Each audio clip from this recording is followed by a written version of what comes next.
ఇక్కడ కేజీ చీరలు కొంటే 1/2 కేజీ చీరలు ఫ్రీ అంట. మంగళ్య షాపింగ్ మాల్, కేజీల్లో సేల్, టన్నుల్లో ఆనందం. దేశ సర్వోన్నత న్యాయస్థానం చెప్పింది సుప్రీంకోర్టు, చెరువులు కుంటలు నాలాలు ఎవడు కబ్జా చేసినా నిర్దాక్షిణ్యంగా గులగొట్టమని చెప్పింది. ఈ దేశంలో సుప్రీంకోర్టు కంటే పెద్ద కోర్టు ఏంది? ఏం కోర్టు ఉంది అంటున్నా? ఎవరు పడితే వాళ్ళు స్టే ఎట్లా ఇస్తారు? ఎవరు ఇచ్చారు మీకు అధికారం? సుప్రీంకోర్టు చెప్పింది వినాలని హైకోర్టులకు లేదా? ఏం వినాలే? మొన్న పోయారు కదా హైకోర్టుకు అనురాగ్ యూనివర్సిటీ వాళ్ళు. ఆయన కాయిదాలు చూసి వారం రోజులు టైం ఇచ్చి తహసీల్దార్ను ఒకవేళ ఎఫ్టీఎల్ ఉంటే తీసేయమని చెప్పిండ్రు.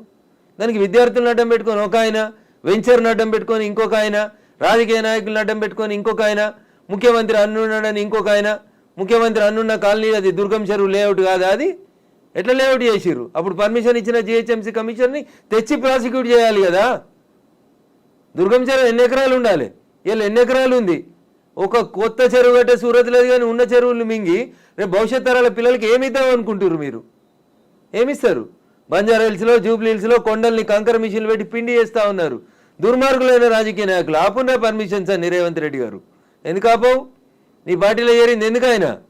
ఎందుకు ఆ కొండలు ఎందుకు కొడుతుర్రు? ఆపుర్రా కొండలన్నింటిని కొట్టే వాటిని. ఇది ఇప్పటికిప్పుడు జరుగుతున్న విషయం కాదు, ఏళ్ల తరబడి రాత్రికి రాత్రి జరిగింది కూడా కాదు. ఎవరో ఒకరు మొదలు పెట్టాలా? ఎందుకు జరగలేదు? ఎవరో ఒకరు, అరే ఇంతకాలం నువ్వు గడ్డి తిన్నావు, ఇలానే అన్నం తింటున్నావు, it is wrong in it. మీరు గడ్డి తిన్నారు కాబట్టి నేను గడ్డి తినాలా?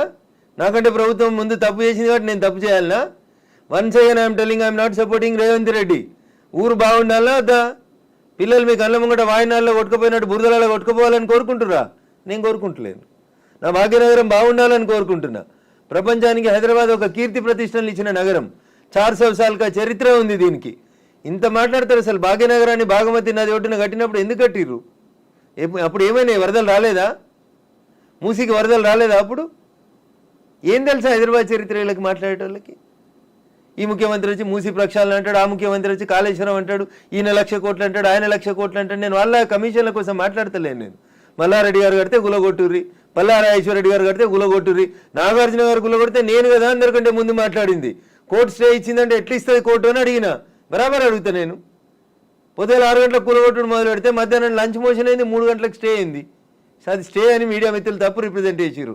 స్టేటస్కో ఇచ్చింది, అది కూడా కరెక్ట్ కాదంటే నేను జడ్జి గారి ముందు కూడా ఇట్లా వాదిస్తా. నేను కూలగొట్టాలి అంటున్నా. 2014లో చెప్పింది అంటున్నా ఆంధ్రప్రదేశ్ ఉమ్మడి హైకోర్టు. ఏమని?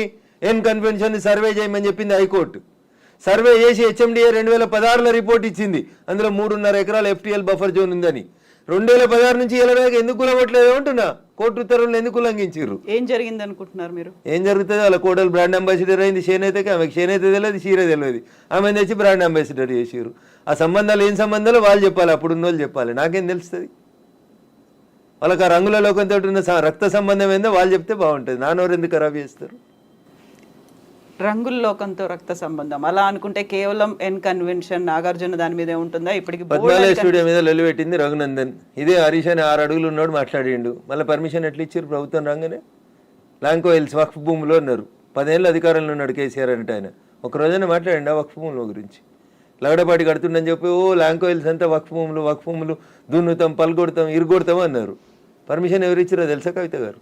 పద్మాలయ స్టూడియోలో అపార్ట్మెంట్లు కట్టుకోవడానికి పర్మిషన్ ఇచ్చింది ఇదే గౌరవనీయులు కేసీఆర్ గారు, కేటీఆర్ గారు, హరీష్ రావు గారు. ఆ రక్త సంబంధం ఏందో అడుగుండ్రు. జర్రంత అవతలకి పోతే ఎంఆర్ ప్రాపర్టీస్ అని ఒకటి ఉంటాయి. ఎంఆర్ ప్రాపర్టీస్లో రైతులు, తెలంగాణ రైతులు మా భూములు పోతున్నాయని ఏడిస్తే వాళ్ళకి పైసలు ఇప్పిస్తామని స్పీచ్లు ఇచ్చిండు. ఇదే కేటీఆర్, అదే హరీష్ రావు, అదే కేసీఆర్ అన్నట్టు. ఆయన 10 ఏళ్ళు మంత్రులుగా పదవి అనుభవించారు. ఎన్నడన్నా ఎంఆర్ ప్రాపర్టీస్లో భూములు కోల్పోయిన రైతుల గురించి మాట్లాడేందుకు వీళ్ళకి నోరు వచ్చిందా? ఎందుకు రాలేదనుకుంటారు కవిత గారు?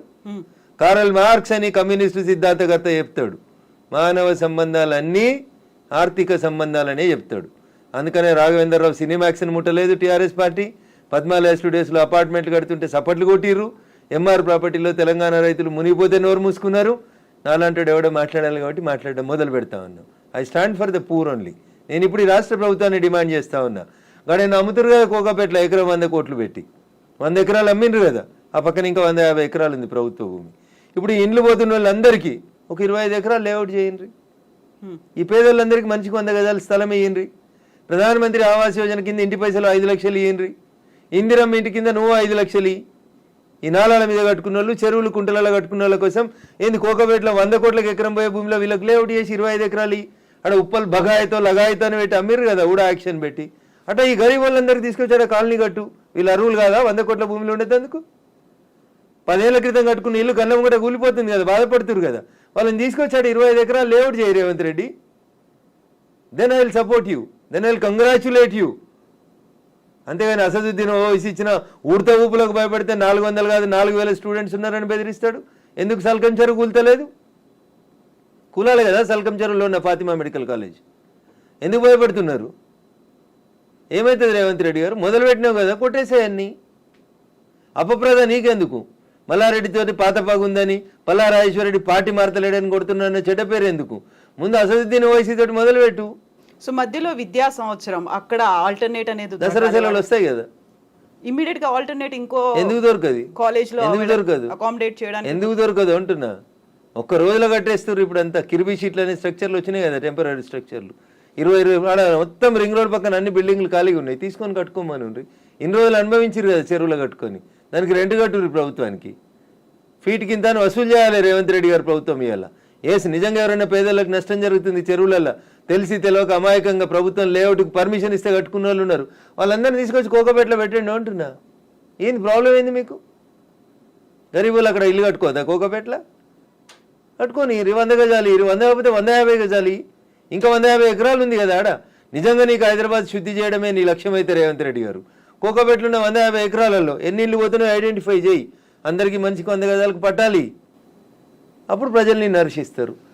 ఇప్పుడు జీవో 111 కాదు, అంతకుముందు వాల్టా యాక్ట్లు ఇవన్నీ కూడా వచ్చాయి మన వాటర్ బాడీస్ ని ప్రొటెక్ట్ చేసుకో. నాకంటే ముందున్న వాళ్ళు ప్రతి ఒక్కరు తప్పు చేసిండని ఇప్పుడు నన్ను తప్పు ఏమని అడిగే అధికారం మీకు? నో, అంటే ముందు నుంచి ఎందుకని ఫోకస్ పెట్టలేకపోయారు? ప్రెషర్స్ ఏమున్నాయి? ఎవరికి భయపడ్డారని మీరు? రాజకీయ నాయకులకి, రియాల్టర్లకి, వాళ్ళు ఇచ్చే పైసలకి. ఇంతకంటే ఎక్కువ ఏముంటుంది తల్లి? కట్టే కొట్టే తెచ్చిమంటే ఇంతే. రాజకీయ నాయకులకి ఎవరో ఫైనాన్స్ చేసేటోళ్ళు, ఫండ్ ఇచ్చేటోళ్ళు, ఎవరో ఒక బిల్డర్ అన్న నేను ఈ చెరువు పక్కన జరంత మట్టి వచ్చి అమ్ముకుంటా అంటే అమ్ముకోమంటాడు, చూసి చూడనట్టు పొమ్మంటాడు, అయిపోతుంది. అది 1 పోయి 2 అవుతుంది, 2 పోయి 3 అవుతుంది. గట్లా వాడు పోసిండని వీడు పోసి, వీడు పోసిండని ఇంకోటి పోసి. సో ఇప్పుడు మనకి వానలు, వరదలు, ఇవి మునిగిపోవడాలు ఇలాంటివన్నీ ప్రతిసారి వచ్చినట్టే. ఇదంతా ఎకలాజికల్ ఇంబాలెన్స్. ఎగ్జాక్ట్లీ, ఇదంతా ఎకలాజికల్ ఇంబాలెన్స్. ప్రకృతిని కాపాడండి, పర్యావరణాన్ని ప్రేమించండి. లేకపోతే ఇప్పుడు మంచినీళ్ళు తాగమంటే బాటిల్ పెట్టినట్టు రేపు ఆక్సిజన్ సిలిండర్లు జబ్బ మీద వేసుకొని మీ మన్మరాలు తిరగాల్సిన దుస్థితికి పోతారు మీరు. ఆ పరిస్థితి రాకుండా కాపాడండి అంటున్నా. ఎగ్జాక్ట్లీ. సో కోర్టు నోటీసులు, స్టేలు, ఆ తర్వాత స్టేటస్ కో మెయింటెనెన్స్లు ఇవన్నీ కూడా అంటే ప్రతిదీ ఏది టచ్ చేద్దామన్నా మళ్ళీ కోర్టుతో లింక్ అయి ఉంది కాబట్టి ఇది కూడా ఎక్కువ కాలం నిలవదేమో హైడ్రా అనేది కూడా వినిపిస్తుంది. యాజ్ అడ్వకేట్ మీరేం చెప్తారు అసలు? సో నేనేమంటున్నా, శుభం గోర్ర పెళ్లి కొడుకు అంటే ఏదో అన్నాడంటే అట్లున్నది మా కవిత ఆలోచన. ఎందుకు కోర్టు ఎందుకు ముందు నుంచి అనేది అదే కదా, కవిత ఆలోచన దగ్గరికి వెళ్ళింది అనగానే కోర్టు స్టే కోర్టు పరిధిలో మాట్లాడము అనే మాటలు ఎవరు? నేను మాట్లాడుతూనే ఉన్నా కదా రోజు. నో, మీరనట్లేదు, ఆక్యుపై చేసుకున్న వాళ్ళ దగ్గర నుంచి వచ్చే సమాధానం అదే, కోర్టు పరిధిలో ఉంది కాబట్టి. తప్పించుకునే ప్రయత్నం తప్ప ఏముంటది? దొంగకు తేలుగుడితే ఏం చేస్తాడు? తేలుగుట్టిందని చెప్తాడా? అప్పుడే నోరు మూసుకొని పోతాడు. గట్లే ఉంటుంది. ఏం స్టే ఉంది? స్టే ఉంది అని ట్వీట్ చేసి ఏడ స్టే ఉంది?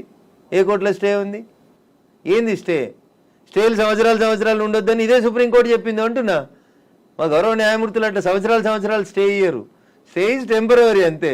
15 రోజులు, నెల, 2 నెలలు, 3 నెలలు అంతే. స్టే ఏంది? 2014లో ఎన్కన్వెన్షన్ సర్వే చేయమని 2024 దాకా స్టే ఇచ్చిరా? ఏ కోర్టు ఇచ్చిందో చూపెట్టురు నాకు. మీ అంత చదువుకోకపోవచ్చు కానీ నాకు స్టే అంటే ఏందో అర్థం తెలుసు, జర చూపెట్టుర్రి.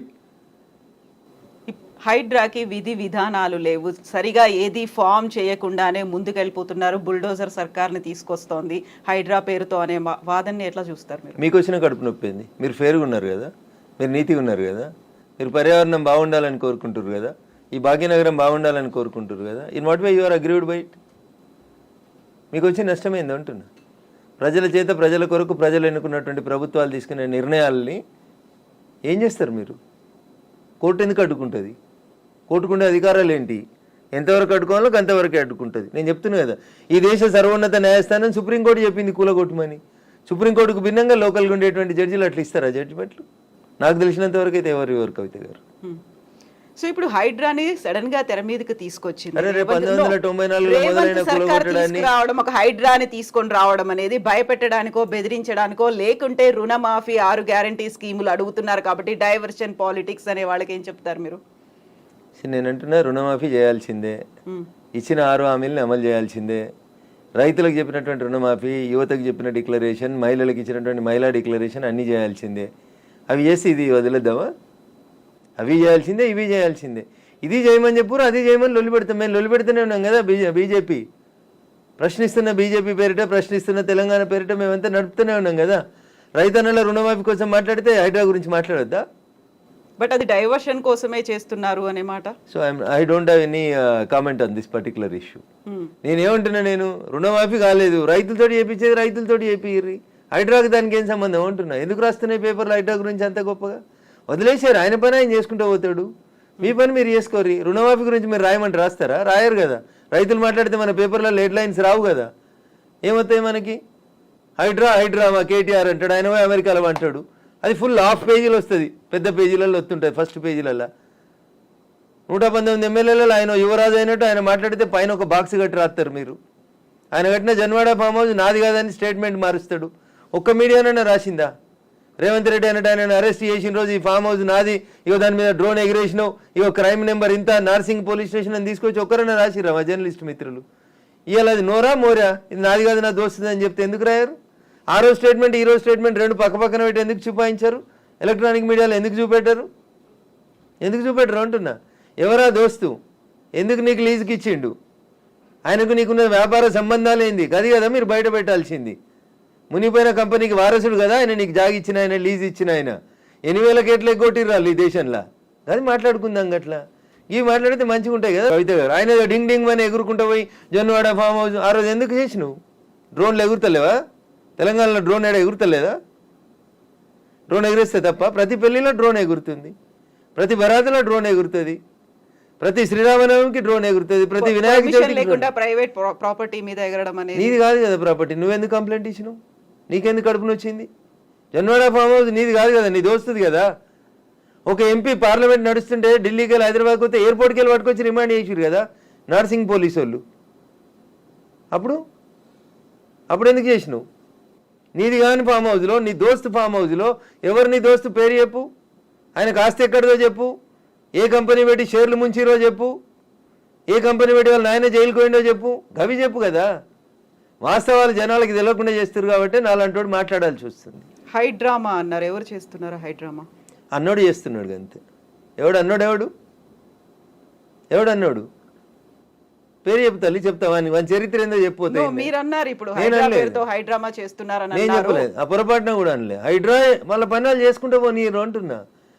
సల్కం చెరువును గులగొట్టిన రోజు రంగనాథ్ సంగతి అడుగుతా, నేను రేవంత్ రెడ్డి సంగతి కూడా అడుగుతా. మొదలు పెట్టగానే అడ్డమైంది కాలాల్లో కట్టే పెడతారు అంటున్నా. మల్లారెడ్డి కాలేజీని గులగొట్టకపోతే అడుగుతా నేను. స్టే ఇస్తే కోర్టుకు ఆర్గ్యూ చేస్తా, స్టే వేకెట్ చేయమని ఆర్గ్యూ చేస్తా. తప్పేముంది అందులో? నీతిగా ఉన్నా, నిజాయితీగా ఉన్నా కాబట్టి నిజాయితీ వైపే ఉన్నా, ధర్మం వైపే ఉన్నా, మా పార్టీ గట్టే ఉండమన్నది. గిట్లే మాట్లాడితే గడిదిక్కే ఉంటా. పేదవాళ్ళకు నష్టం అవుతుంది. రేవంత్ రెడ్డి దగ్గరికి పోతాం, లొల్లి చేస్తాం,